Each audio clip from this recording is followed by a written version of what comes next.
Today is part 2 of our wine masterclass. I'm so happy to see everyone logged in for our virtual session. We're going to talk about the noble whites tonight. A few housekeeping items before we begin, though.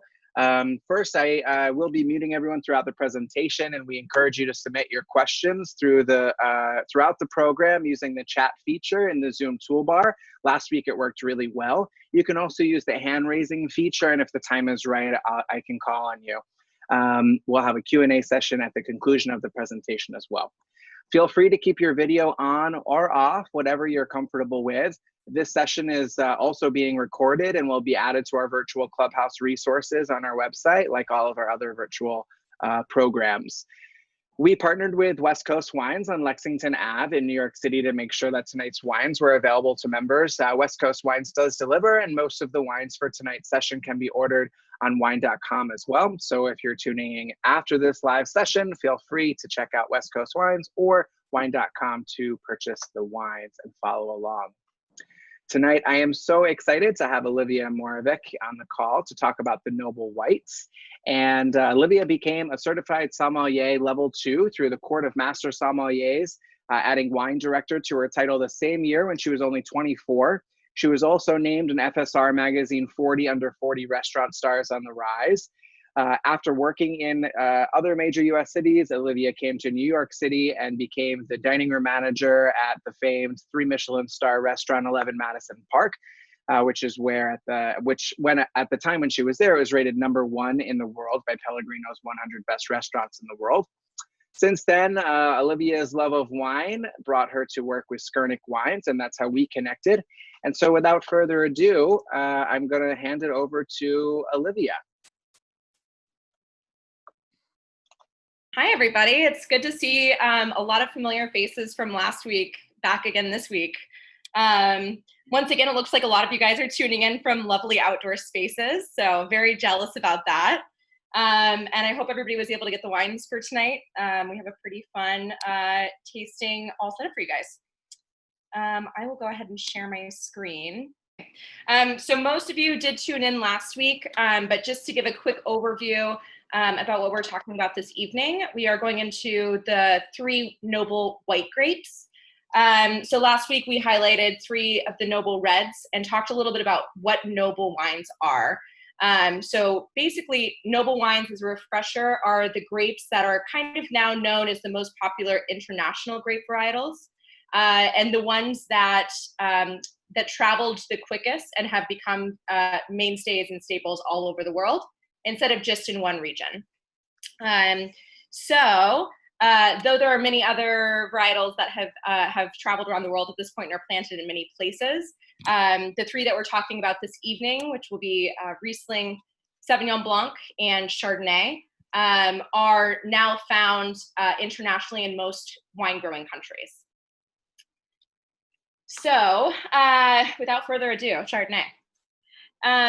So last week we talked about Pinot Noir in Burgundy and the stories about how monks came to Burgundy and kind of set up the land and really focused on making very high quality wines from Pinot Noir.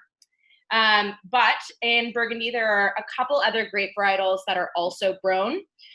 So when you see a bottle that says Bourgogne or Burgundy, it is always going to either be Chardonnay or Pinot Noir.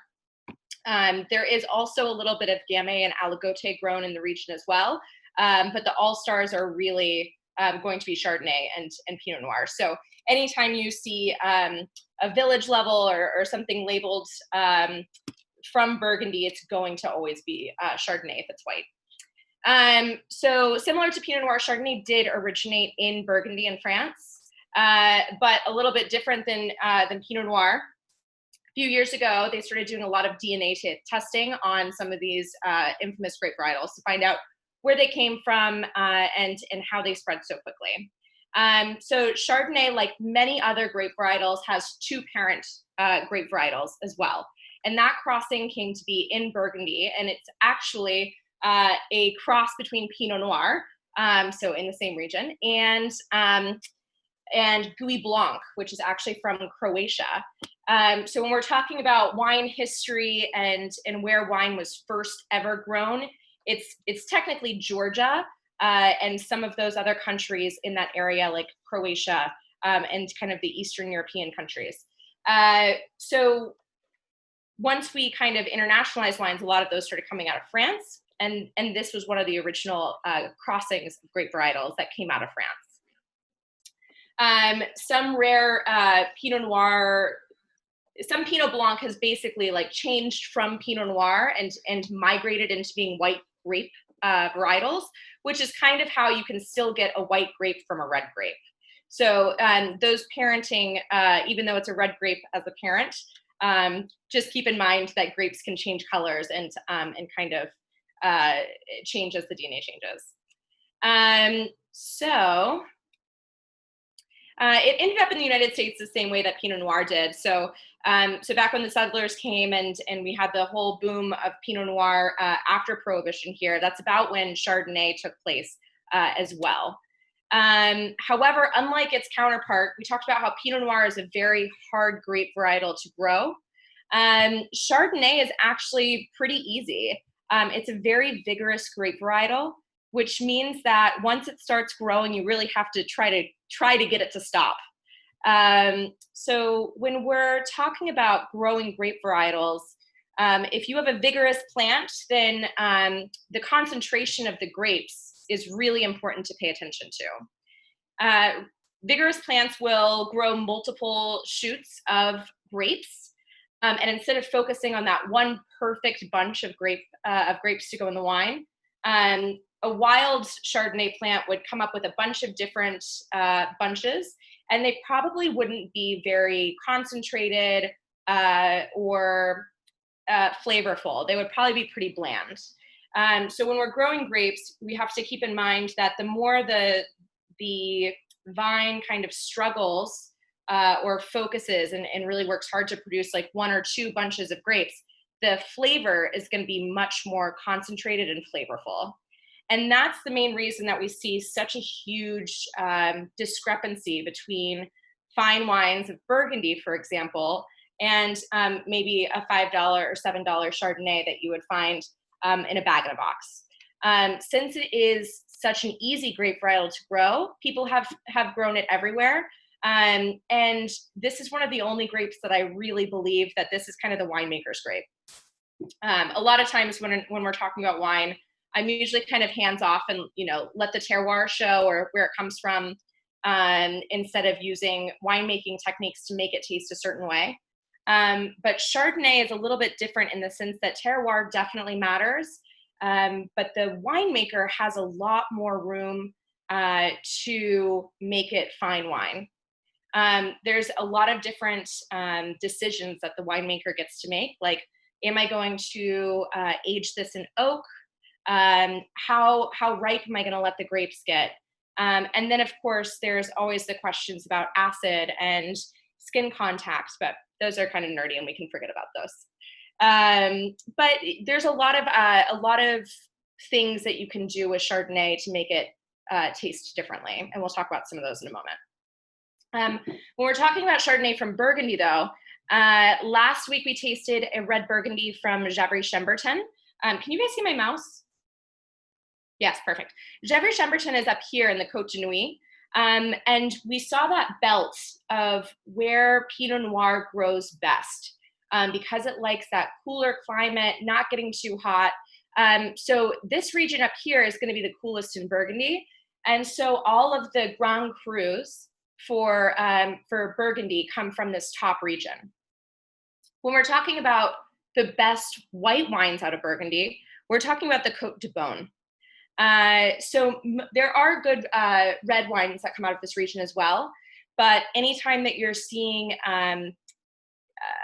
some of the things like Merlot and the Montrachets, all of those are coming from a little bit farther south where it's slightly warmer. Chardonnay likes to get a little bit riper, and with that, of course, comes body and texture as well. So anything that's coming from a little bit farther north up here is going to be a little bit leaner. And then Chablis is even farther north in between Champagne and Burgundy. So it's in an even cooler climate. And so this is where you're going to find a lot leaner of a style of Chablis. It's going to be a lot lighter in body, a lot more crisp, and not have as much body or creaminess as you would find in Burgundy in the warmer areas. So in that sense, you already have a couple ways to manipulate or change the way that Chardonnay tastes through growing in a warmer climate or growing in a cooler climate. They are completely two different grape varietals. If you taste them side by side, it's really interesting. So moving on. So Chardonnay today, we talked about it. It moved over to California at the same time as Pinot Noir. We also saw Chardonnay participate in the Judgment of Paris in 1976, when the United States really got on the map in European countries for making fine wine. But I did want to highlight that in France, you know, I mentioned Bourgogne is what it would be labeled as from Burgundy or the village. But if you see something like Chablis, Chablis is also Chardonnay, 100% always. And then Champagne. So Chardonnay is one of the main components in Champagne as well, which we've added a class to talk about sparkling wine in a few weeks. So I hope you'll all tune in for that as well. And so once it came to the United States, California is this much warmer climate. So we're seeing a very different style of Chardonnay. And then Oregon and Washington, a little bit in New York, also caught on to the trend. And then it moved down to Australia as well, 50s and 60s, and New Zealand. You can also find Chardonnay in some blends in northeast Italy, so in like the Friuli area, as well as in southern Austria. But the big conversation about Chardonnay is really about the different profiles, the different flavor profiles that you can get from Chardonnay.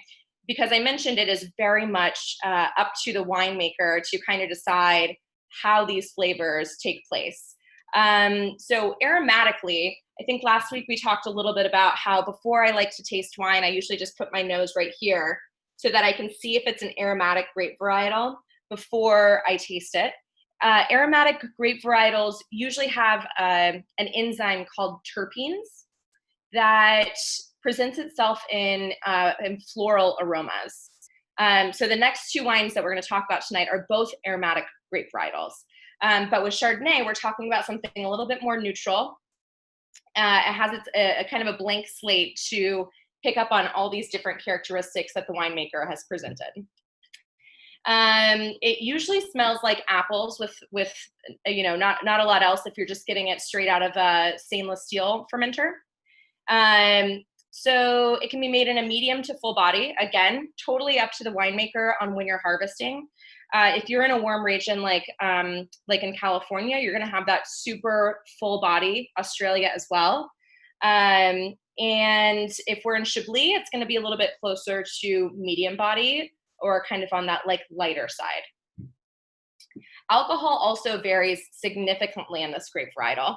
Again, since it can be so full-bodied or it can be medium-bodied, the alcohol level ranges almost 3 degrees. So when you're tasting something that's about 12 to 12.5, that would be closer to something from Chablis. And when you're tasting something that's 15% alcohol, that would be from the weather being warmer and the grapes getting riper and developing more sugar. Therefore, there's higher alcohol. And this also contributes to the body of the wine. So for leaner styles, we have 2 different aging techniques, well, 3 different aging techniques for Chardonnay. And when we're tasting the wines in a few minutes, you can really pick up on these characteristics based on how the wine is aged.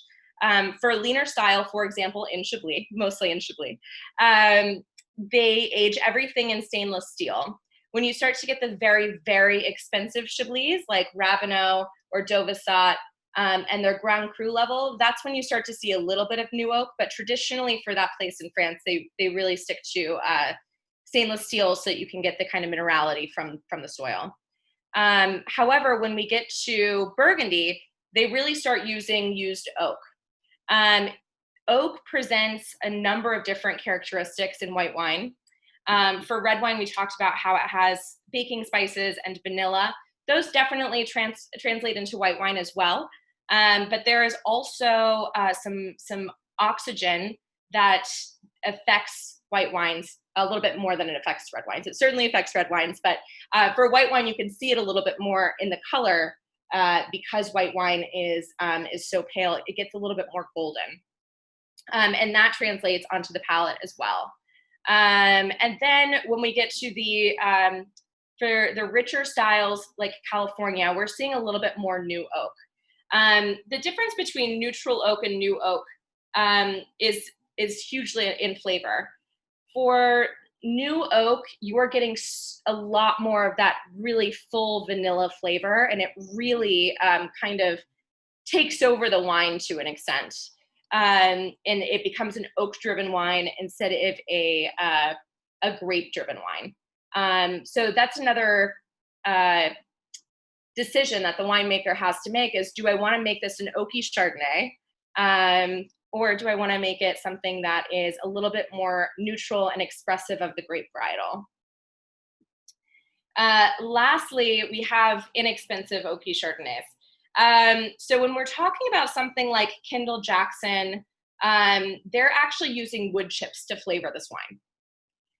So inexpensive oaky Chardonnays use oak chips, and this is a quicker way to give the expression of new oak without paying the money for new oak. Oak barrels are very expensive.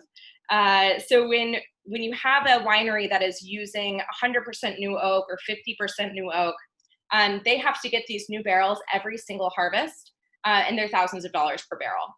So when you do see something that's a little bit more expensive from California, we really have to keep in mind that the land is very expensive, but a lot of them are also making wine in this new world style that demands this richness and texture that comes from new oak. When we get to Burgundy, they'll sometimes use 5 to 10% new oak just to impart a little bit more flavor from the oak. But typically speaking, they'll reuse all of their barrels vintage after vintage. And California, they will reuse theirs as well for their lower level wines, or they'll sell them to a neighboring winery. But oak is very expensive, which is why when we purchase wines that are Chardonnay that are under $20, but they're still super oaky, or they're an oak-driven wine, those are probably aged with wood chips. So just another decision that the winemaker has to make on how they want to make the wine, how they want to impart the flavor. So the second part of deciding how Chardonnay tastes comes from the lees. Lees are yeast. So the transition of sugar to alcohol, yeasts come along, they eat the sugar, and as a result, they produce alcohol and SO2. So if you've ever gotten a fresh bottle of wine and it's maybe a little effervescent on the palate, that's a direct result of fermentation.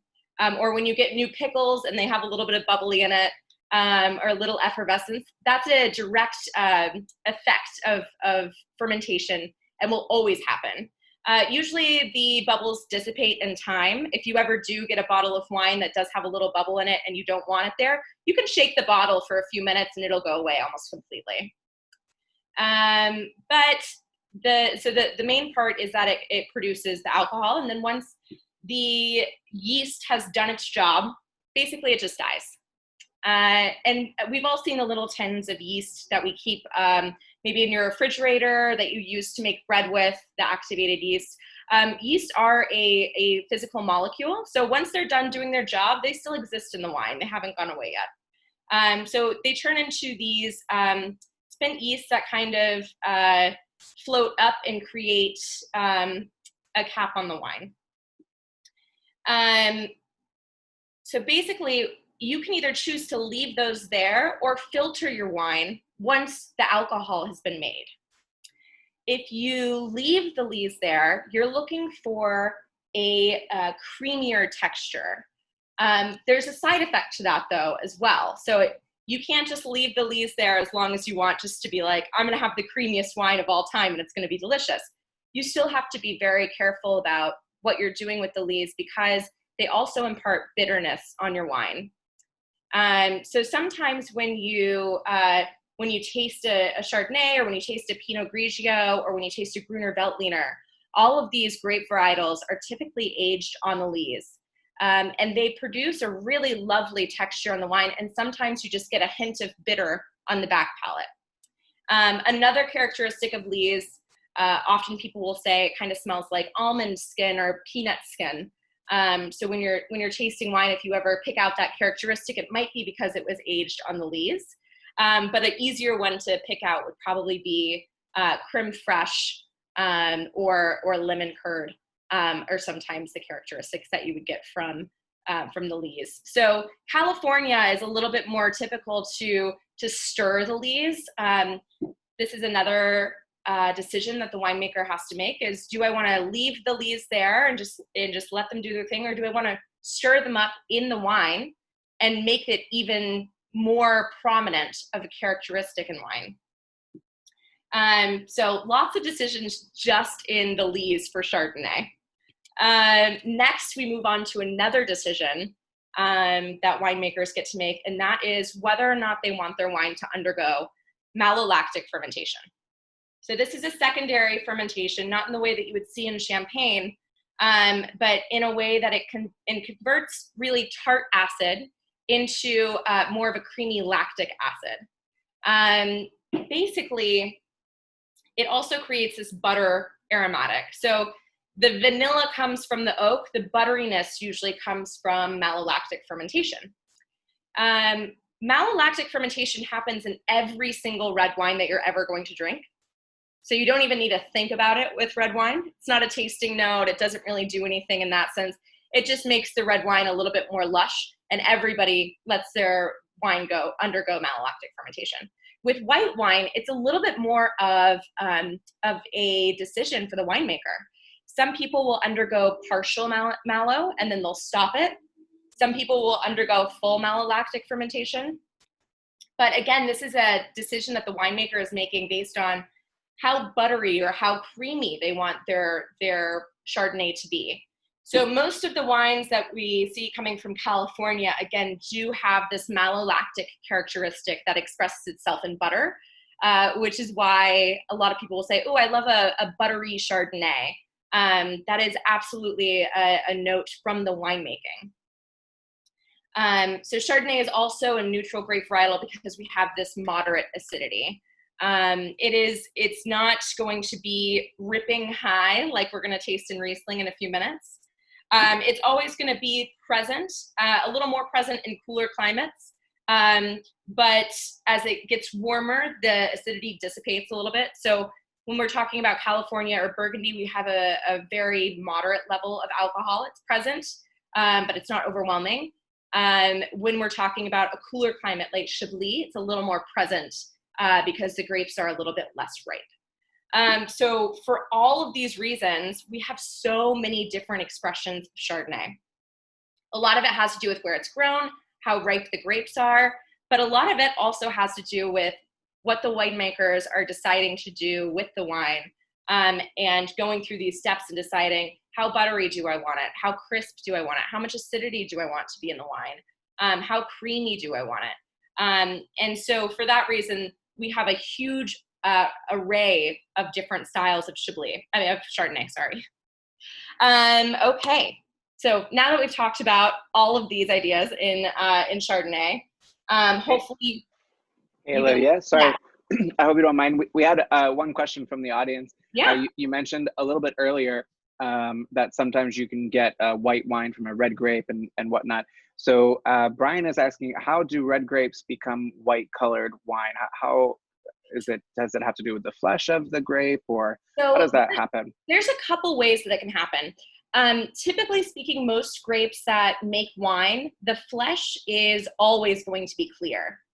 So when you make red wine, you're aging it on the skins, and the skins have the pigment in it that make it red wine.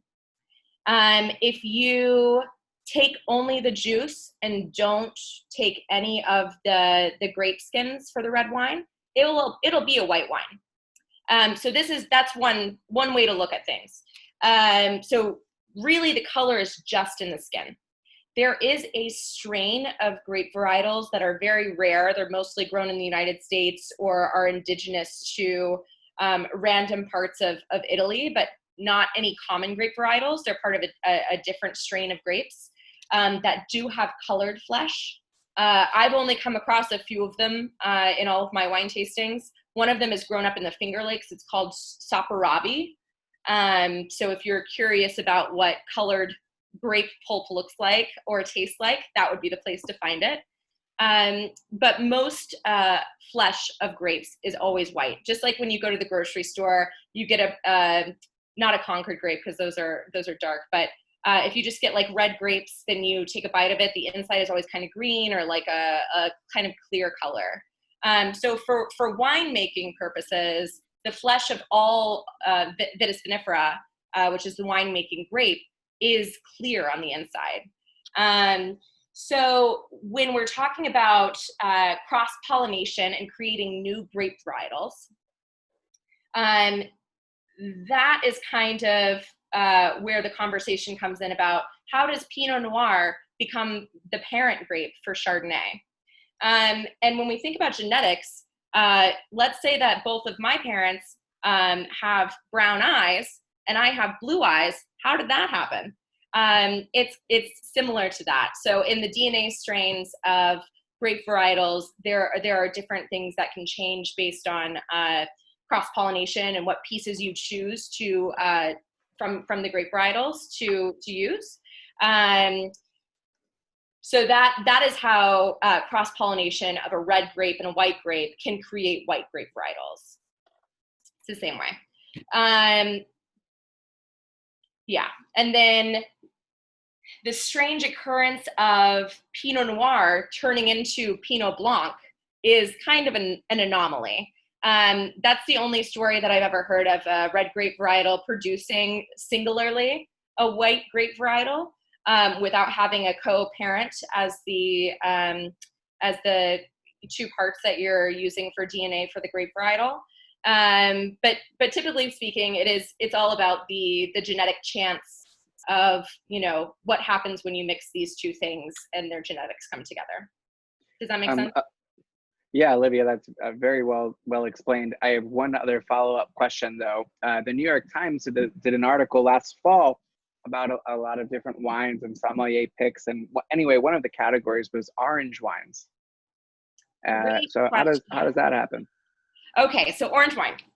I'm sorry, I don't want to hold anyone back from doing our first tasting. But anyway. No, feel free to get wine in your mouth. Go for it. Orange wine. So we talked about the color for red wine. Where does the color of red wine come from? It comes from the skins.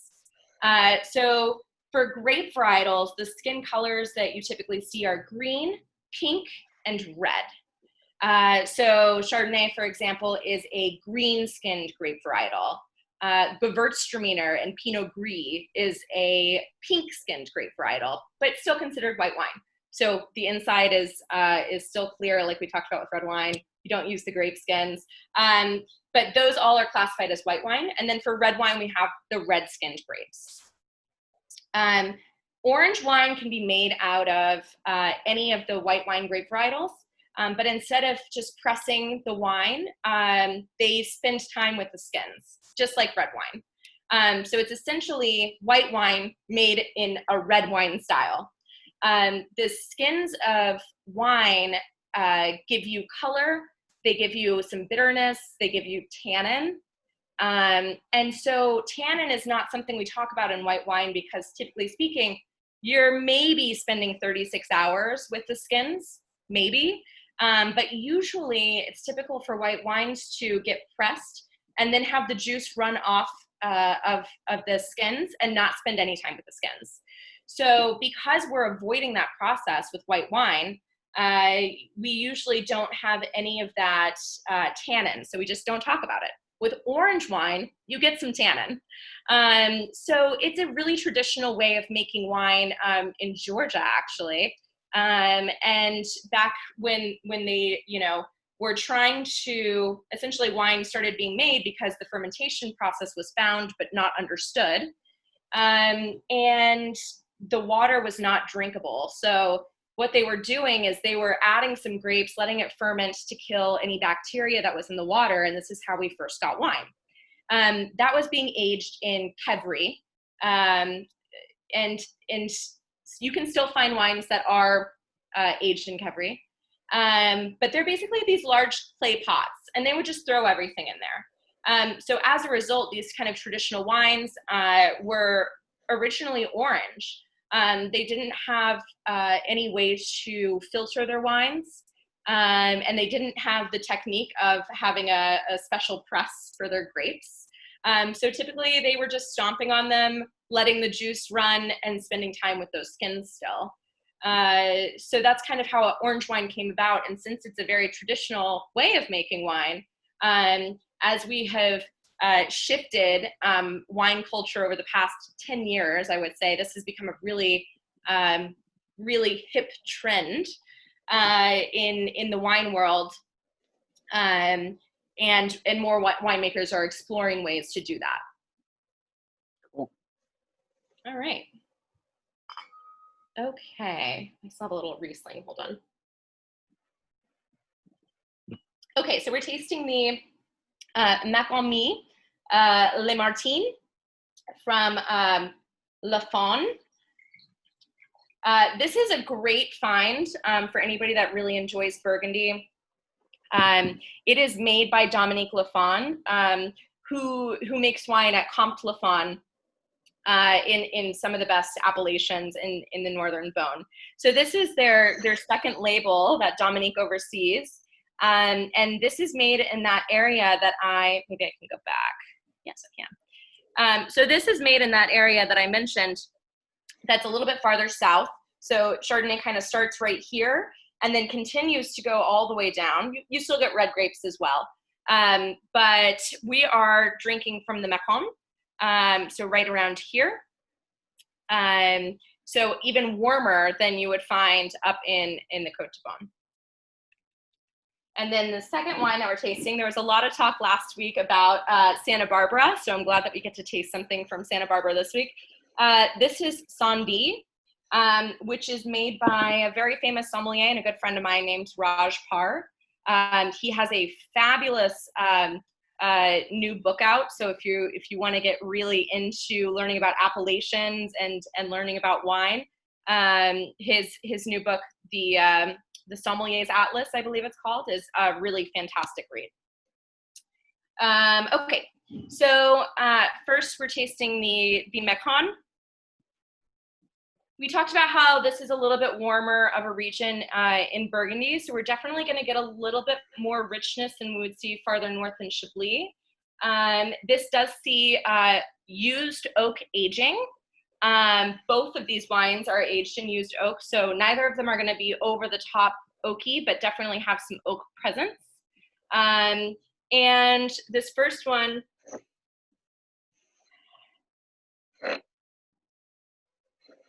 you can smell a little bit of that kind of creme fraiche creaminess from it from aging on the lees. They don't stir their leaves so that it's not over the top creamy, and they don't do full malolactic fermentation, so it's not buttery. If anybody else wants to share their tasting experience, don't hesitate. You can press the space bar in your computer as a push to talk, or raise your hand. But they're both great. I think that they're very good expressions of Chardonnay, but two certainly very different and from very different areas of the world. We talked a little bit about last week how the old world style, you'll usually get more minerality or that kind of wet stone characteristic. In the Macon, on the finish, I certainly get that gritty kind of minerality. And in the New World, you usually see that kind of burst of fruit at the finish. And I really get that kind of baked, warm apple pie characteristic from being a warmer climate, but also from being from the New World, it really expresses its fruit a little bit more. Any other questions before we move on about Chardonnay? I've got a question. Yes. I'm the beginner here. So I assume this is the right one, right? I can't see your screen. It's the who's speaking. Yes, the Mac on me. Yes. Yes. Brian. Yeah. Hey, Brian. Yeah. The yellow label. That's the first one. Okay. So, naive one-on-one question. It doesn't say the word Chardonnay on the label at all. Like, how would I know that's a Chardonnay? How do you know? You don't. Oh, it's so hard. France is the hard country, I find. So with the Old World, Old World is challenging for people to get into because there's no grape varietal on the label. You just kind of have to know what regions grow what grape varietal. So when we first started talking about Chardonnay, I mentioned that anything in Burgundy is likely, if it's white, is likely going to be Chardonnay, or it would say Aligoté on the label. But for this, we're seeing the Macalmy Lamartine. That's the village that it comes from. So instead of it being from anywhere in Burgundy, this is saying all of my fruit came from this very specific place. And that's one of the reasons that getting into Old World wine is very cool, is because you usually know exactly where it's coming from. And they can be so specific about their region and about their vineyard site, because so many sommeliers and books have been written about each village and what the characteristics are. But without knowing the regions, it can be really challenging to know what grape varietal you're getting just because they don't put it on the label.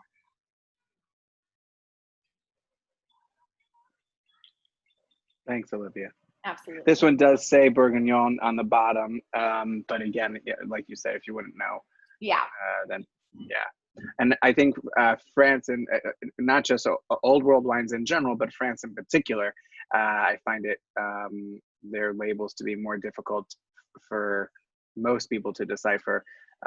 Even Spain and Italy, I find they are a little bit more upfront with the varietal, or list it a little bit more clearly, sometimes on the back, but usually. I think some with the trade of the world, some countries have gotten a little bit more friendly with putting the grape varietal on the label. It's regions like Bordeaux and Burgundy that are so well known that are like, we don't need to put the grape. It doesn't matter what the grape is. It matters where it's from. So that's kind of where we get this idea of not putting the grape varietal on it. It shouldn't matter what the grape is. It matters where it comes from. Right. All right. Okay, so next we're moving on to Sauvignon Blanc. So Sauvignon Blanc is, once again, another French varietal. I warned you all at the beginning of the last class that all of them were French. So Sauvignon Blanc also comes from Bordeaux and the Loire Valley in France. It technically comes from Sud-Ouest, which is Southwest France. So not Bordeaux, but a little bit southwest of that, and was named Sauvignon Blanc because it's the wild white varietal. So it is indigenous to France, and it spread. And so everybody knows it as the wild white when they first started cultivating it. The first way that it really became very popular is by making dessert wine. So we talked about how these wines of Bordeaux and Burgundy became famous, and it's through different princes and kings and queens demanding to have these fine wines brought to them during the trade. And since Bordeaux is on two rivers, it was very easy for those wines to get traded. So they started making sweet wine from Sauvignon Blanc and Semillon, and it's called Sauterne. Many of you have probably heard of or seen the bottle that's next to it called Chateau d'Yquem. It's one of the most expensive wines that comes out of Bordeaux, and actually has its own level in the hierarchy of white wines. in Bordeaux. It's the only Grand Vin that is white that comes from Bordeaux. That's an interesting fact. Most of you guys have had Sauvignon Blanc, right? How does that make sweet wine? If you've had Sancerre or Sauvignon Blanc from New Zealand, Kim Crawford, you know that those wines are dry wines. So how could you possibly get something that's sweet from that crisp acidity? There is a very cool fungus or mold that's called botrytis. So if you look at this picture on the left side of the screen, that is actually that's a white wine bunch. This is not red and white wine put together. It's not underripe red grapes, because that's kind of what underripe red grapes look like. This is a fully ripe bunch that is affected by botrytis. So botrytis is a mold that latches on to each of the grapes and slowly dehydrates it. When we're talking about dehydrating something, the flavor, if you're taking out the water, usually intensifies. So you're getting this really, really concentrated flavor. But you're also getting more concentrated sugar because there's no water to balance out that sweetness. So you can see right here, these are almost raisinated. So if you eat a raisin next to a fresh grape from the grocery store, raisins are obviously very sweet, and grapes usually have that kind of puckering, green grape acidity. And because this fungus turns them into raisins and takes out all of the water and makes them so concentrated, you're able to press those grapes or raisins and make a sweet wine with the small amount of juice that comes out. Obviously, there's much less juice in a raisin than there is a fresh grape. So this is a reason that most dessert wines are a little bit more expensive than table wines or your classic white wine, is because they can make a lot less of it with the number of grapes that they're harvesting. So sweet wine actually came to France in the 17th century by the Dutch. They had been making sweet wine in Germany for a very long time. They saw an opportunity with the perfect climate in Bordeaux, because they have these crazy mists that roll in from the ocean, and it's perfect for getting that mold to propagate and to take over bunches of wine. So when you're picking grapes for sweet wines, I was lucky enough to do harvest a couple years ago, and I got to harvest some botrytis grapes. You actually have to physically pick off all of the fresh grapes and put them in one bucket. And then you take all the sweet grapes or the raisins and you put them in another bucket, so that you're not mixing the two, so that you can make this very sweet wine, and then you can also make your dry wine. So in Sauternes and in Bordeaux, for any of the houses that typically make Sauternes, they usually have a still white wine or a dry white wine that's labeled sec as well. So you can get those too. So Chateau d'Yquem, for example, it's called Y. It's just a Y on the label, and they have their separate bottling of their dry white wine. So by the end of the 18th century, Sauternes had swept the nation. Sweet wines were very, very popular in the 17th and 18th century. Once they figured out how to make these sweet wines, the palate was a treat to get something that was that naturally sweet. And I know sweet wines have somewhat gone out of fashion, and a lot of that is because we'll get into this in a little bit, but a lot of winemakers will add sugar to wine. And I think that anytime you have something sweet, if you think about the fake sugar and candy that makes something sweet versus real sugar in fruits or beets, for example, that sugar is very different. It tastes different. It makes you feel different. But essentially, having this sweet wine that's made in this natural way was a real treat, and people were very excited to have access to it. So the most expensive wines in the world for a long time were sweet wines, and they are still very expensive. And so, yeah, So that's just a little bit about how Sauvignon Blanc really became very famous, is from Sauternes and not from Sancerre or Bordeaux Blanc or Kim Crawford. Olivia, yes. sorry. So we had one individual ask, why we aren't tasting a Sauvignon Blanc today, and we chose not to have a Sauvignon Blanc in today's tasting list so that we could really compare two different expressions of Riesling and two different expressions of the Chardonnay, so that we can see how different those varietals can be from different areas.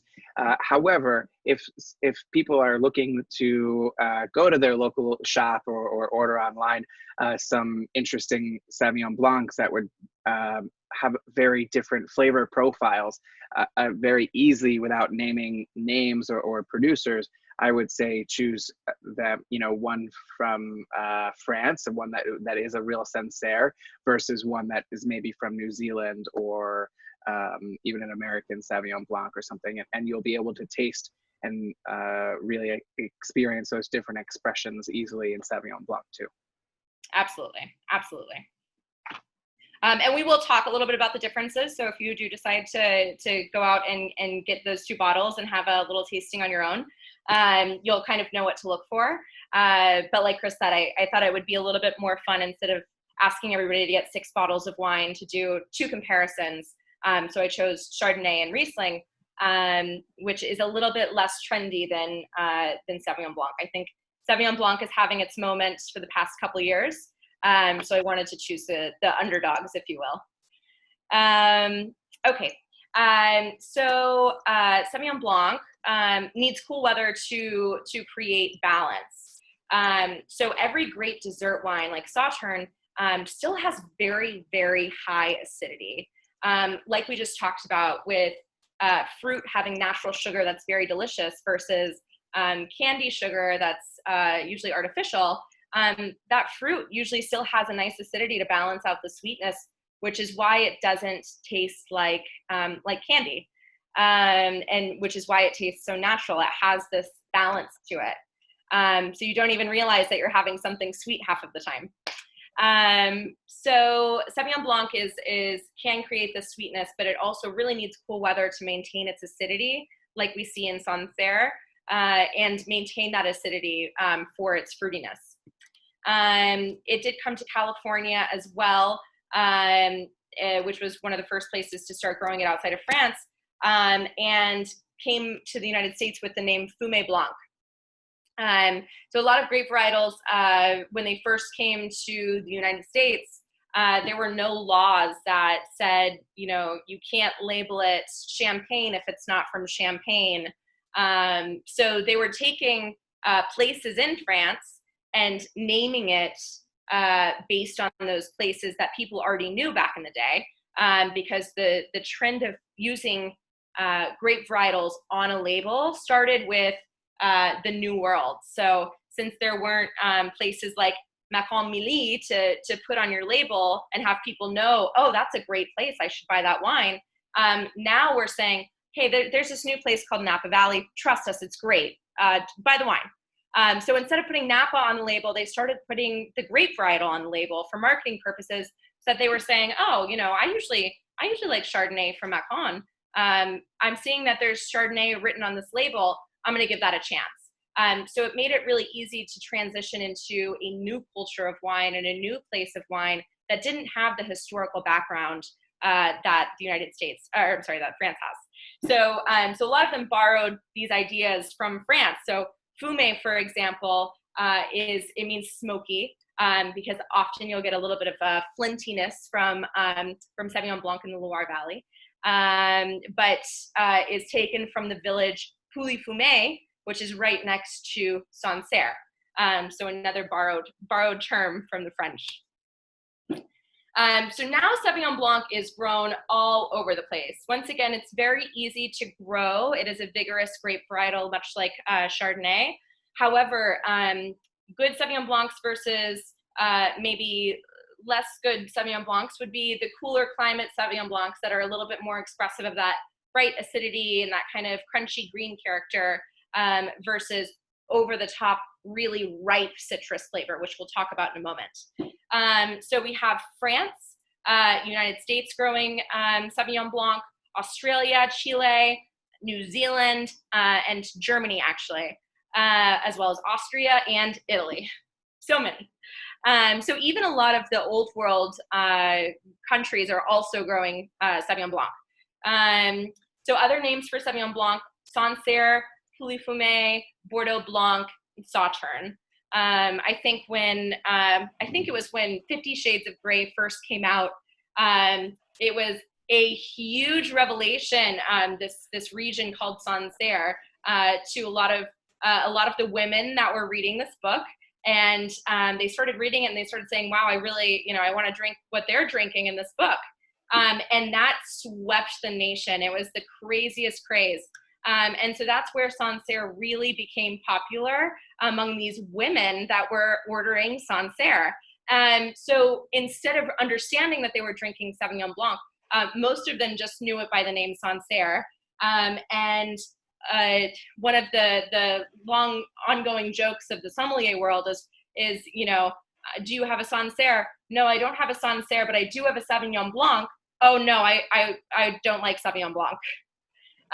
So it's another French appellation that's challenging, since there's no grape varietal written on the label. Okay, characteristics of Sauvignon Blanc. So this one is a moderately aromatic grape varietal. It is not, sorry about that. It is not aromatic in the sense that Riesling is, which we'll talk about in a moment, but it does start getting those terpenic, or terpenes, as written here, the flower aromas. It has a lot of florality. Sauvignon Blanc. Hey, Olivia. Yes. So this kind of plays into this particular slide. Someone from the audience was asking, how come Sauvignon Blanc, people will say it has a green grass flavor? And I know you have the pyrazines there. Yes. So pyrazines. We talked a little bit about parent grape varietals earlier. And last week we talked about Cabernet Sauvignon and tasted Cabernet Sauvignon. And we talked about how you can often get this green bell pepper characteristic. There are a few enzymes that present themselves in wine, but also present themselves in many other vegetables and grown organic things that come to be in the earth that are grown, that all have the same enzyme. So when you're tasting wine, there are some things that you can say, oh, I think it smells like this. It smells like this to me. For example, this smells like, I don't know, green apples versus red apples. It might smell like red apples to you, but it smells like green apples to me. There are some things like pyrazines and terpenes that you can't argue. They're enzymes. They are in the wine. So terpenes, those flower aromas, it's either an aromatic or a terpene driven wine, or it's not. And that's where we have this line between aromatic grape varietals and not aromatic grape varietals. And the same thing goes with pyrazines. So pyrazines present themselves in green bell pepper, jalapeno, cilantro, lemongrass, grassiness. And pyrazines are also in all of those vegetables and grass and herbs, which is why that same enzyme smells like those things. So there's a family of grape varietals that are all related to one another that all have pyrazines. So the parent grape varietals for Cabernet Sauvignon, Sauvignon Blanc and Cabernet Franc. Another white and red grape varietal put together to create not a rosé, but a red grape varietal. So all of those grape varietals do present some green characteristic, and those are enzymes that are 100% actually a part of the wine and not just a tasting note. So Sauvignon Blanc is typically a citrus fruit driven wine. So when you're getting something from Sancerre versus New Zealand, the fruit in the wine is so wildly different because of how warm or cool the climate is. When I think about the quality of fruit when I'm tasting wine, I often say, how ripe is it? Or how tart is it? Is it a green apple? Is it tart? Or is it a baked apple pie like the Sandy we just tasted? And a lot of times the character of the fruit will tell you how warm the place is that grew the wine. So when you have a cool climate, it doesn't get ripe enough to be that apple pie. It stays at the green apple stage. It doesn't develop enough sugar to get that ripe characteristic. So when I talk about citrus fruit, all Sauvignon Blanc kind of smells like citrus fruit. But when you have Sancerre, it's like limes and lemon zest. And then when you get to New Zealand, which is a lot warmer, you really get like pink grapefruit. And then you kind of move into these more tropical characteristics that you often get in these warmer climates, like passion fruit and mangoes and things like that, because it's warmer and it develops these flavors with the sugar and the ripeness of the grape. So there is a very big gap in fruit characteristic for Sauvignon Blanc based on the climate that it's grown in. It's basically aged in stainless steel everywhere except for 2 places. So Bordeaux, we mentioned before, is one of the homes of Sauvignon Blanc. We talked about how they make sweet wine out of Sauvignon Blanc and created Sauternes. And we also talked about how they have dry white wine there made from Sauvignon Blanc. When they develop their dry wines, when they're making them, they usually put them in barrels, just like they do with their red wines. So they developed this very different style of Sauvignon Blanc than you would see from the Loire Valley, from Sancerre, who use all stainless steel, and it's a very lean and punchy, tart kind of style of wine. When you go to Bordeaux, it's this like vanilla, oaky, tropical characteristic because Bordeaux is much warmer than the Loire Valley. So most places they use stainless steel, but in Bordeaux and some places in California, for example, if you've ever had Mary Edwards, she makes a very popular California Sauvignon Blanc. She uses oak. I might chime in there. We had a wonderful wine dinner with Mary Edwards Wines, and she came to the club last year, and it was an excellent wine dinner. And we have several of her wines on our wine list at the Harmonie Club for when we reopen. And unfortunately, I believe she recently just sold her winery this past year. So she's no longer making wines. And one of, in addition to the wines just being delicious and her being super lovely and awesome, one of the special things about her wine bottles is that they were all hand painted. And we have some really beautiful wine bottles at the Harmonie Club. So when we reopen, everybody come and ask me or James for Mary Edwards. I promise you won't be disappointed. That is why we didn't taste Sauvignon Blanc today. Exactly. Because we're holding out for when Harmonie Club reopens. Yes, exactly. So Mary Edwards makes a really great expression of the California style of Sauvignon Blanc. But when you taste it next to a Sancerre, they are 2 very, very different wines. So another grape that kind of presents itself in really different ways based on where it's grown. It is a little bit higher in acidity. So we're medium high, like bordering on that high acidity. So when you have Sauvignon Blanc, it's tart, it is bright, it has a lot of acidity.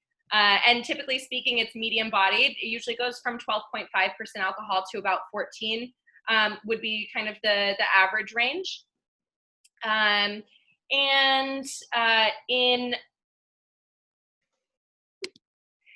a warm climate, it typically becomes a little bit oilier in texture. So when you taste something like New Zealand Sauvignon Blanc, Kim Crawford is the perfect example. When I was studying for my sommelier test and I would blind taste a wine that was from New Zealand, I would taste it and immediately be like, this is oily and this tastes like tropical fruit. It is Sauvignon Blanc from New Zealand. It has this very singular kind of characteristic that you don't really find in a lot of other wines. And that's that kind of like mouth coating texture. Any questions about Sauvignon Blanc before we move on? Awesome. I think we're good. Okay. Okay. So now we are moving into Riesling, which is a very controversial subject. Please don't turn off your computer screens if you don't like Riesling. I see a couple I will say Riesling laughing. gets a bad rap.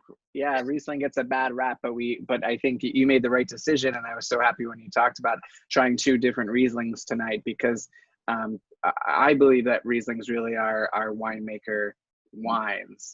Yes. They're white wines that can age and are beautiful and can really transition through. Anyway, I'll let you go. Sorry. Yeah, so I could wax poetic just like Chris was about Riesling all day long.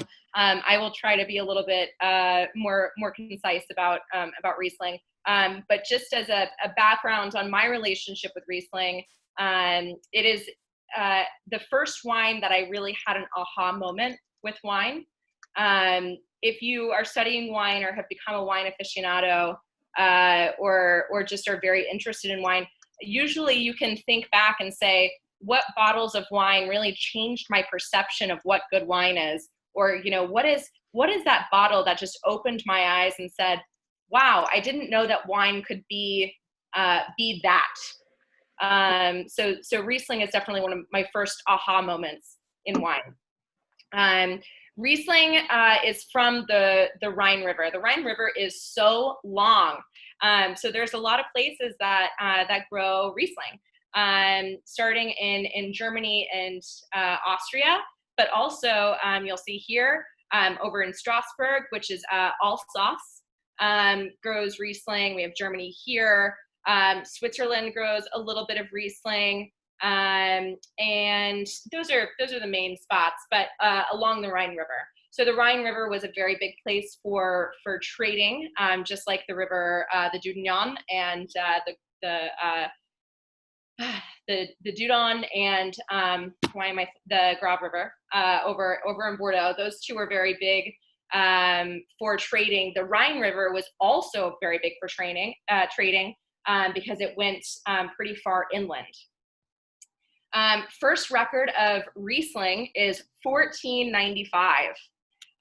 So this is one of the oldest grape varietals that we have talked about so far, in the sense of recording and seeing it in print. This is Riesling and it was grown here. So Germany, 1495, they were already making Riesling. Riesling is also known as one of the noble grapes. We talked a little bit about this last week, but some regions will have their own noble grapes. So while we're talking in the grander scheme of things, the worldwide noble grapes that are grown everywhere, in Alsace, they have 4 noble grapes, and Riesling is one of them. So when you see a Grand Cru wine from Alsace, one of the grape varietals that they're allowed to use is Riesling, much like in Burgundy, when we're seeing things from Burgundy, if they say Grand Cru, and they're white, then they're Chardonnay. 1857 is when Riesling was brought to California. So one of the early guys to get there. Did I skip something now? Okay. Riesling grows in Germany, France, Austria, United States, Oregon, Washington, New York. If you haven't been to the Finger Lakes, there's some great expressions up there. And then also Australia. If you look at the picture on the side, this is a picture from Germany. And you pretty much can't see the rest of the vineyard because of how steep these slopes are. You can just see the river. People have died trying to harvest Riesling because of how steep these slopes are. So much like the monasteries that were in Burgundy, that the monks that kind of helped establish Chardonnay and Pinot Noir in Burgundy, there were also monks in Austria that were making wine. And then there were people all along the Rhine that were making wine. But this is what most of the vineyards look like along the river. They're usually at about a 45 degree slope. Riesling is very hard to get ripe. And so the best vineyards are on these very steep slopes where the sun is just hitting it and really making the grapes ripe. This is called a bota, the backpack, and they have to climb all the way up top with the bota on. Okay, so the story of Riesling. Okay, so the downfall of Riesling. Riesling was actually, we talked about how it was widely traded. It was making some dessert wine before Sauternes, before Bordeaux was, and it was very widely traded. Back in the day, people had a much easier time with sweet things. They had more of a sweet tooth than we like to admit that we do in America. The trend right now is very dry. But if you look at some of the wine menus from the 1940s, you'll see the most expensive wines on the menu are actually Riesling at the time. It was very, very trendy. And you know, as it was being traded, this is one of the things that was widely sought. Since, you know, there was this demand for it, supply and demand, right? People want to drink this. It's the most expensive wine in the world. Let me go ahead and just start making it in bulk wine. So Germany starts cranking out Riesling. They're like, we're going to make so much money off this. It's going to be amazing. However, like I said, Riesling is really hard to get ripe. You have to plant it in the right place. You have to have the right direct sunlight on it. You have to have the right temperatures. And if you don't, it usually does not get ripe.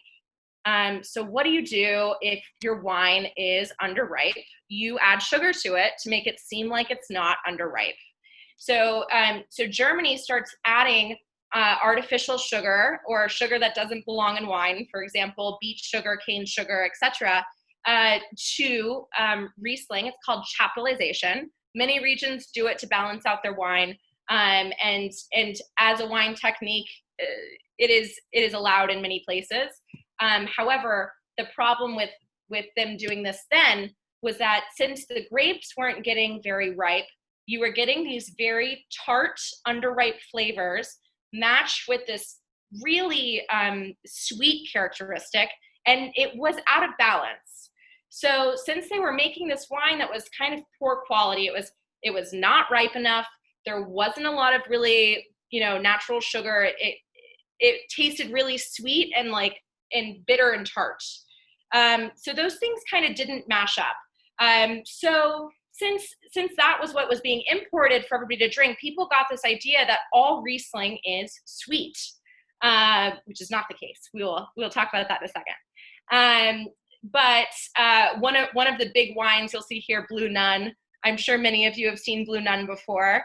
But Blue Nun was originally, it's no longer 100% Riesling, but it was originally made from Riesling, and was kind of the inexpensive Riesling for you to go pick up at the grocery store or the packy or whatever. So people got this idea that it was always a sweet wine. As a result, a couple of things happened. America's sweet tooth kind of went away. We used to have, if you look at cocktail history as well, a lot of the drinks that we used to make as well were a little bit more on that kind of sweet side. During the 70s and 80s, went a little bit less in style, so kind of on a downslope. But also, Germany realized that they were getting this bad rap and that they needed to figure out a way to remarket themselves or rebrand, if you will. So they came up with certain levels for wines. So another reason that a lot of people don't like Riesling is because reading the labels can be so challenging. And you never know if you're going to get a dry wine or a sweet wine because you can't read German. So this kind of lays out the general scope of things. So we'll start here at the bottom, which is Tafelwein or Landwein. These are not really exported. You'll find these like in the village, to drink. They're the quaffable, easy drinking wines that are made from lesser vineyards. So the vineyards that they don't really want to make serious wine out of. So the wines that we were talking about before that were being chaptalized, those would fall under the Tafelwein and Landwein category. So look how much better Riesling gets all this way up, right? And the only thing being exported and brought to the United States was this bottom part. So next up, there's Qualitätswein or QBA. And those are quality wines. You can find a lot of QBA wines that are good. In fact, today the Donhof is actually a Qualitätswein. So when we taste that, we'll be able to see that. But instead of putting a designation on it, then they're just saying this is quality wine, but we're not going to put a ripeness designation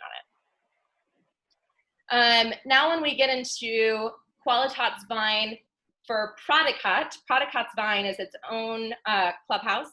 And that's where we start seeing words like Cabernet, Spätlese, Auslese, Baron Auslese, and Trockenbaron Auslese, mouthful. So these are ways to distinguish how ripe of grapes are going into your wine. Even still, for most of these, you're not going to know, though, if they're sweet or not, and we'll talk about that in a second. So Cabernet is the least ripe of all of them. The characteristic for Cabernet, typically speaking, is like crunchy, underripe green grapes, not too sweet. Some of them do have some sweetness. Like I said, you can get dry or sweet for any of these categories.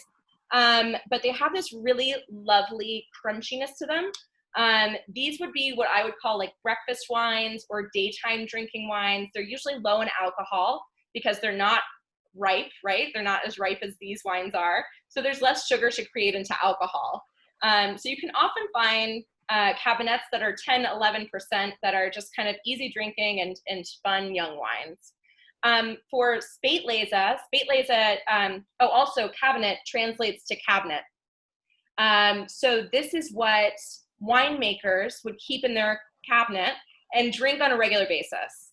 So when I go to Germany and hang out with my friends there, we usually start every day with a cabinet. It's just, their daily drinking wine.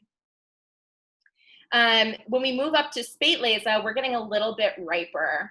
Spätlese means late harvest.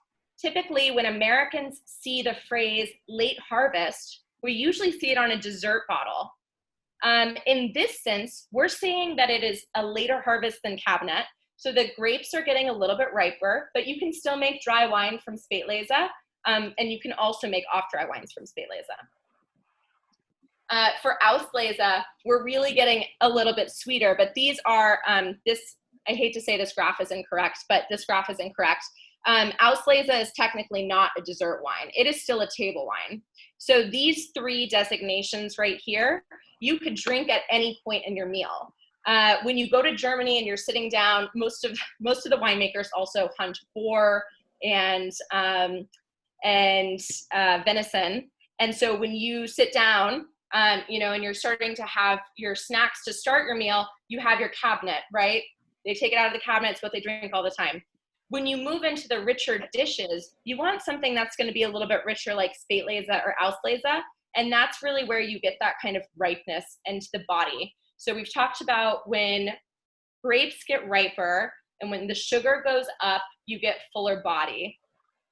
So a lot of people will think that white wines don't really go with game meat or red meat in general.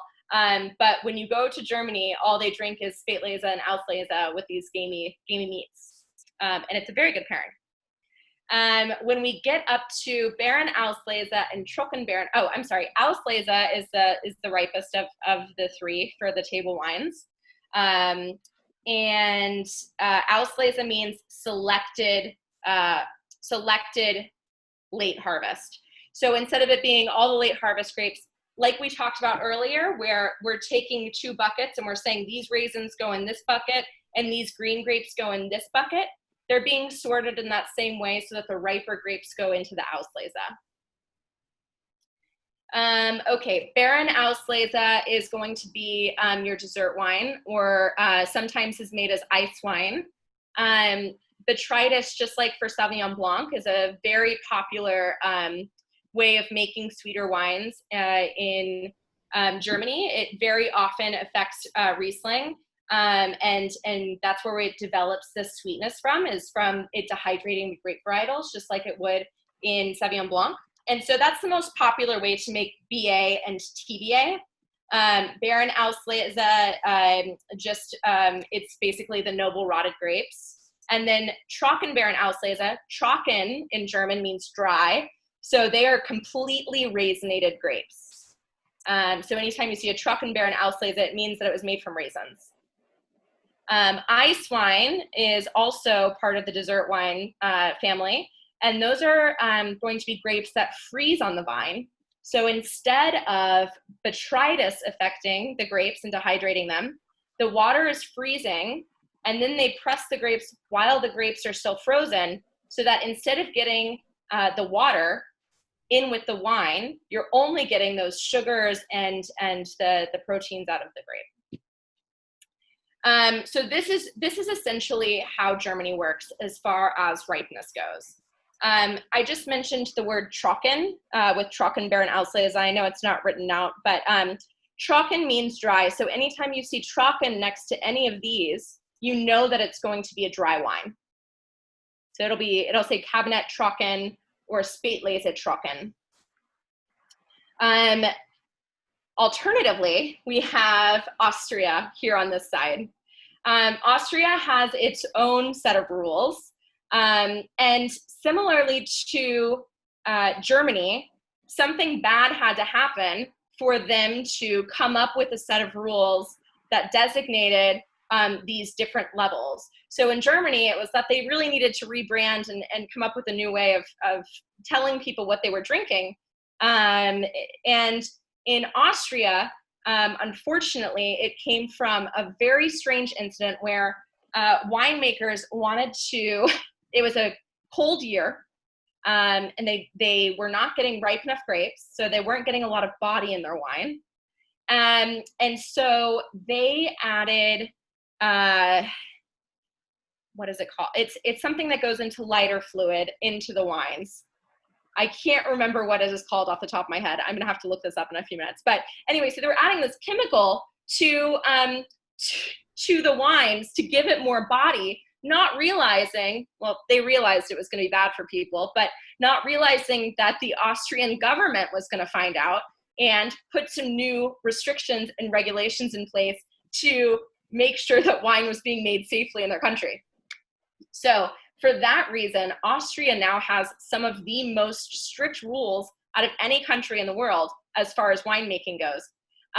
So there are 3 levels in one place in Austria. It's called the Wachau. The Wachau is the main place that you, one of the main places that you would find Riesling and Gruner Veltliner in Austria. And they have a similar pyramid of ripeness. However, the only difference between Germany and Austria is that in Austria, they make all of their wines dry. So unless you're buying dessert wine from Austria, there is no question that if you buy a Riesling, whether or not it's going to be dry or not. You should keep in mind that when you're using botrytis to make dessert wines, you can actually make dry wines as well. So even though you have concentrated grapes and you have more sugar, if you ferment that sugar, it's going to be dry. So in Smaragd, which is the most ripe level for the Wachau, sometimes they still use botrytized grape to create that concentration and richness in their wines. But they also will ferment all the sugar out to still make it a completely dry wine. So we're tasting a German wine and an Austrian wine today because I think that it's interesting to see the juxtaposition, but also Austrian wines will always be dry when you buy them. So Olivia, I know you're going to go over the characteristics now, but perhaps we can talk more specifically about the characteristics of these bottles. We're nearing on 7:30, and I have a few other questions in the chat group that I want to make sure that we get to before we hit our 90-minute mark. Yes, absolutely. Okay. So all Riesling is going to be very aromatic. We have a huge range of fruit based on whether or not it is ripe or underripe. So we can go from green apple all the way up to passion fruit, depending on the ripeness. Aromatic, I mentioned, you can smell Riesling without swirling your glass from over above it. Riesling has very, very high acidity. It will always have very high acidity. So that's why it makes such a good dessert wine, and why the sweet wines that you get are so balanced. So if you go ahead and grab the Donhoff Riesling, you can smell it, first of all, outside of the glass. But when you taste it, yes, it has residual sugar and it is a little bit sweeter. But if you swallow and then just sit with your mouth for a second, you'll notice that you start salivating a lot. And that's because there's a lot of acid in the wine, which is why it makes such a good food wine. It cuts through fat. It makes you hungry. So there is a little bit of residual sugar, but it's not something to be afraid of, because there's so much acidity to balance it out. Everything in moderation, right? It can be light to full-bodied. It can be 5.5% alcohol to 14% alcohol. So the lower the alcohol on Riesling, the sweeter it's going to be. We talked about fermenting the sugar to turn it into alcohol and to make a drier wine. So if you decide to stop your fermentation and kill all yeast, it'll stop and you'll have a very sweet wine. So the dessert wines are usually 5.5 to 7.5% alcohol. The Cabernet wines are usually like 9 to 11% alcohol. But that's a nice little trick. You can look the Donhoff versus the Gobelsberg. The Donhoff is 10.5, and the Gobelsberg, which we're about to taste, is 12.5. And the Gobelsberg is completely dry, while the Donhoff still has some residual sugar. So the lower the alcohol in Riesling, the more sugar you have. Another enzyme that presents itself in Riesling, a lot of people will say it smells like a garden hose or tennis balls or a pool toy. It's called petrol, and that's another enzyme that is absolutely found in those things, but you can often kind of pick it up a little bit in Riesling as well. And then Riesling is also a sponge for minerality. It is very malleable. You can really shape it based on where it's grown. A lot of places that it's grown is on slate in Germany, and so the minerality really shines through. Especially in the Gobelsberg, which is dry. All right, let's question while we taste the Gobelsberg. Terrific. So, Olivia, first of all, thank you so much. What a great presentation. And I certainly learned a lot, especially about ice wine. I know a lot about wines, but I didn't know the process for making ice wine. So that was particularly interesting for me. I want to encourage everyone who's still logged in. If you have any questions, so please use the chat feature, or you can press your space bar as a push to talk device. In the meantime, I do have a few questions lined up that I've been kind of holding back from the chat. So first, let's see, first, what are some lesser known whites that people should not be afraid of or should look out for when they go to the store? It depends on what you like. There are so many. I will type a couple as well as say them out loud. Albarino is one of them. It comes from Rías Baixas in Spain. It's really has a nice salinity and a tart kind of citrus fruit characteristic. It's a great shellfish food wine, and is really great with seafood. You can have something like Grenache Blanc or Marsanne or Roussanne that come from the Rhone Valley. If you like styles of wine that are a little bit richer and have a little bit more body, those are fantastic. You can get them from the Rhone Valley, but they're also grown now in California pretty frequently as well. I also really enjoy wines like Vermentino from Italy. Those are going to be a little bit more bitter, crunchy, but very refreshing and tart. So great refreshing summer wines. You can also— I think Italy is a great place to find that type of thing, and there's a lot of really great summer drinking wines from Italy. For me, Vermentino is one of my favorites. 100%. But especially on a hot summer day like Falanghina, Vermentino and Gavi are wines that I gravitate towards really frequently, and you can get them in a variety of qualities, but usually they're not too expensive, and they're really delicious, crisp wines. Yeah, I think with Italy, it can be really challenging because a lot of times you don't really know the grape varietal that you're getting.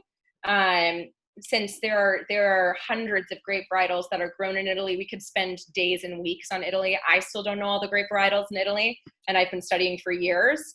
But when you get some Italian wines, you'll usually find those off the beaten path grape varietals that are great summer wines because they're usually very crisp and tart and delicious.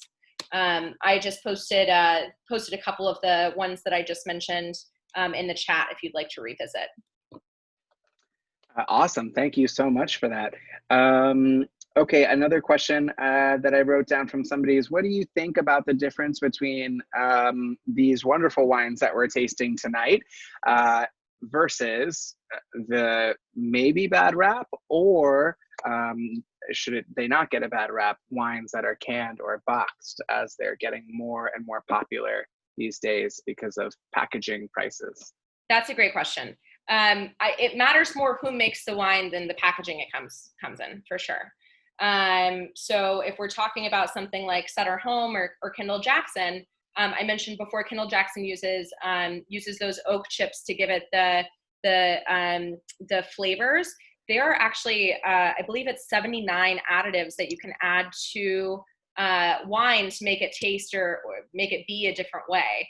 So whether you're adding acid or sugar to rebalance it out, or you're adding oak chips, or you're adding super purple to make it more purple, there are so many things that you can add to your wines legally to make them more appealing to your audience. And that's really what you want to stay away from, because those are manufactured flavor, like candy, versus those natural characteristics that you're getting from fruit, which is grapes that makes the wine.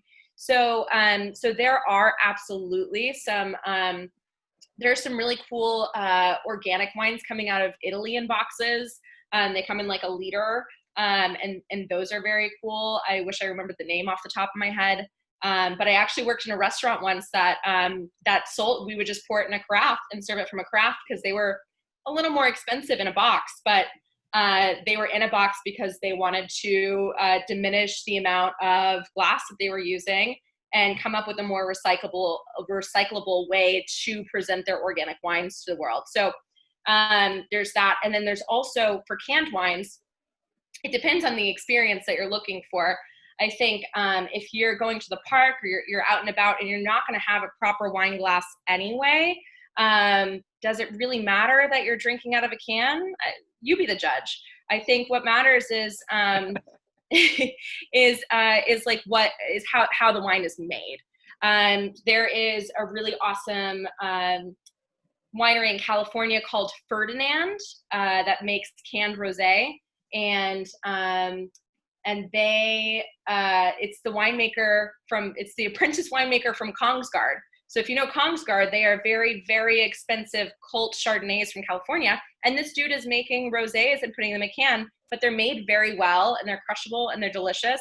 And really what we're all looking for in wine is for it to be delicious. So if it is well made and it's, it's something that tastes good, then is it bad? I don't think so.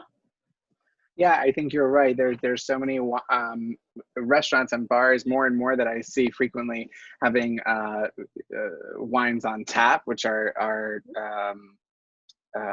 purchased in either bags or boxes or almost like keg keg containers, to some higher end people making subsidiary companies of their wineries, but selling it in boxes and stuff, not to tarnish their first name, but to make a new name with a quality box wine or something. And so I encourage people to try them out. So, and I live in Brooklyn, and I can tell you in Prospect Park, there's a lot of canned wine, especially on the weekend. Another question that just came in from Dr. Rosenbluth was about corks. And some wines have screw tops, some have corks, some have corks or rubber corks. And why is that? And what's the difference? So traditionally, corks have been the way of enclosing wine. Corks come from cork trees. That's a sentence. So they come from trees. So it's kind of like paper where, we're chopping down forest in order to make the corks for our wine. So in that regard, a couple of years ago, we went through a cork shortage and corks got more expensive, which is why a lot of people started exploring different options for enclosing wine, is because there was a shortage and it became very expensive. So that's one aspect of things. The second aspect of a cork is that you can develop a bacteria on the cork called TCA, or a corked bottle of wine. It is actually a bacteria that forms in the cork and infects the wine. And that is, there's a couple ways that a bottle of wine can be bad, but it is the most common way for a bottle of wine to be bad is TCA. It kind of tastes like moldy cardboard, and I've actually, sometimes I'll walk down the street, and if I pass them, I'm sometimes like, wait a second, I smell corked wine. And, I'll turn and I'll be like, oh, no, it's not corked wine. It's, a cardboard box or something like that. But that's something that gets returned to the winery usually, or, the people don't enjoy it and they don't buy that wine again. So it's a bad marketing tool for the winery. So there's a company called DM that went through a lot of testing to try to find different enclosures for wines, and ended coming up with a synthetic cork that has become very popular.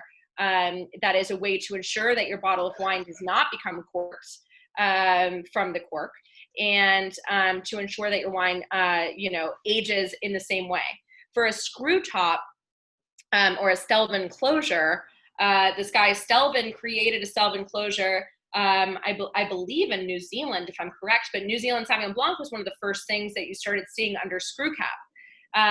This is a great way to preserve wine that is meant to be drank in 2 or 3 years, like fresher styles of wine. For example, both of these Rieslings are fantastic right now. I have a bunch of Riesling in my personal cellar from 30 years back. Those all have corks. I would not age things that have Stelvin closures. It ages differently. There's less of a oxygen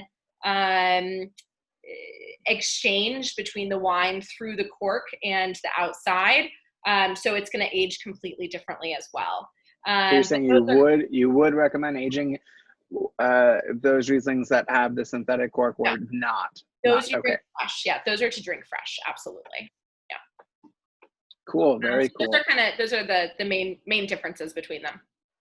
I also heard, I think it was probably that same article I read a while back with the orange wines, but they were talking that the idea of corks came up, and one of the writer was saying one of the reasons why real corks vineyards were moving away from them was because contractors were outbidding for the cork trees, because cork floors have become more and more popular in renovating homes, to put a cork floor down. Absolutely. And so I'm sure another of the many aspect, 100% challenges. Yeah, absolutely. Okay, let's see. The last question that I had is, you had mentioned that terroir is and certainly can be an influencer of wines. But how does aging them in different containers, whether it's stainless steel or the clay or barrels, what do you prefer, and how does that change wines? That's our last question. Perfect. So thanks everybody for hanging with us. a lot of them have to do with the exchange rate of oxygen. Wood breathes, and it definitely creates a higher exchange rate of oxygen with the wine to create a different flavor profile. If you leave an apple out on your counter and watch it turn brown, when you take a bite of that apple, it tastes a little bit different. And that's because of the oxygen affecting the characteristic of that apple. The same thing happens to wine. So if you have a white wine and you let a lot of oxygen interact with the fresh pressed juice, it also turns brown. But it does create a different characteristic in the wine based on that oxygen interacting with the wine, just like the apple. A lot of times we'll kind of describe it as like we usually kind of say like I'm trying to think of the word right now and it's escaping me. But it does create a secondary flavor to the fruit characteristic that makes your wine a little bit more complex. So usually wines that are aged in oak have a little bit more complexity because of that oxygen interaction. Now there's a lot of different ways that you can age wine. You can do it in stainless steel where there's zero oxygen influence. For example, both of the both of the Rieslings that we had tonight were aged in stainless steel. And you can taste how that freshness, that burst of freshness versus the Chardonnay that have this kind of secondary flavor profile and are a little bit more complex. These Rieslings are meant to be drank young. And if you get a Riesling that is meant to be aged a little bit longer, it might be aged in oak so that it has a little bit more of that complexity to make it a higher level wine. So that's one way to differentiate between stainless steel and oak. And then there's also the clay, the Cabernet. Some people are aging in concrete eggs. So there are a lot of different ways to age wine. The Cabernet and the concrete egg do breathe oxygen a little bit better than stainless steel. Obviously, stainless steel does not breathe any oxygen in or out. The Cabernet and the egg do provide a little bit more of the oxygenation to create those secondary flavors. But it really depends on what style of wine and what grape varietal you're working with as to what you'd want to age it in. For example, these really quaffable, easy drinking Rieslings that are fresh and like would be great patio pounders or, to drink on a hot day.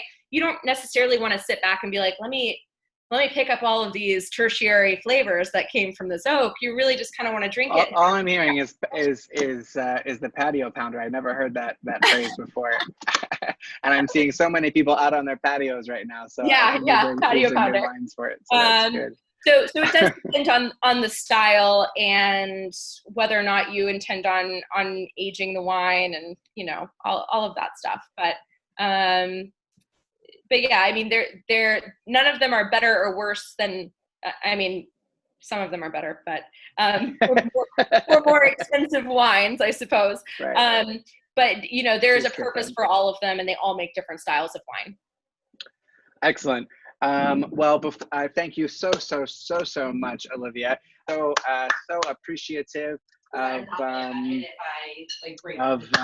all of your time. So thank you so much. Very informative. Learned a lot. Thank you guys. I was happy to see a lot of